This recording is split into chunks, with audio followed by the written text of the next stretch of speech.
দ্রুত বিয়ে হবার কোনো আমল আছে কি? আমার ভাইয়ের বয়স 35 বছর, কিন্তু কোনোভাবেই তার বিয়ে হচ্ছে না, কি আমল করলে তার দ্রুত বিয়ে হবে? দেখুন কবির ভাই, আমাদের ছেলে হোক মেয়ে হোক, অনেকে বিয়ে করতে করতে দেরি করে ফেলেন। একটা নির্দিষ্ট সময় আছে যে বিয়ের চাহিদা থাকে, এরপরে খুব বেশি বাছ বিচার করতে করতে আপনার একটা পর্যায়ে দেখা যায় যে বিয়ের বয়স পার হয়ে যায়। তো এটা আমাদের নিজেদের ভুল, আল্লাহ তাআলা মাফ করুন। আর আরেকটা হলো যে আমাদের ডিমান্ড অনেক বেশি।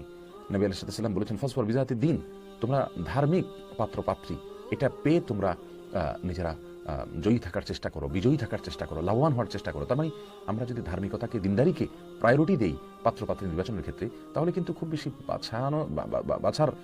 বিচার করার প্রয়োজন হওয়ার কথা নয়। অতএব আমার মনে হয় যে যেটুকু পাচ্ছে দিনদারি দেখে, আল্লাহর উপরে ভরসা করে তুষ্টি করে আমি যদি রাজি হয়ে যাই, তাহলে মেয়ের অভাব হবে না। এখন আমাদের যে ডিমান্ড, সেই ডিমান্ড অনুযায়ী আমরা হয়তো পাচ্ছি না, সেজন্য সমস্যা তৈরি হচ্ছে। আল্লাহ তাআলা বারাকা দান করুন। বিশেষ নির্দিষ্ট কোনো আমল নেই, তবে নবী সাল্লাল্লাহু আলাইহি ওয়াসাল্লামের কাছে আল্লাহ সুবহানাহু ওয়া তাআলার কাছে আপনি দোয়া করবেন। সূরা ফুরকানের ৭৪ নম্বর আয়াতের শেষ অংশ, রব্বানা হাব লানা মিন আজওয়াজিনা ওয়া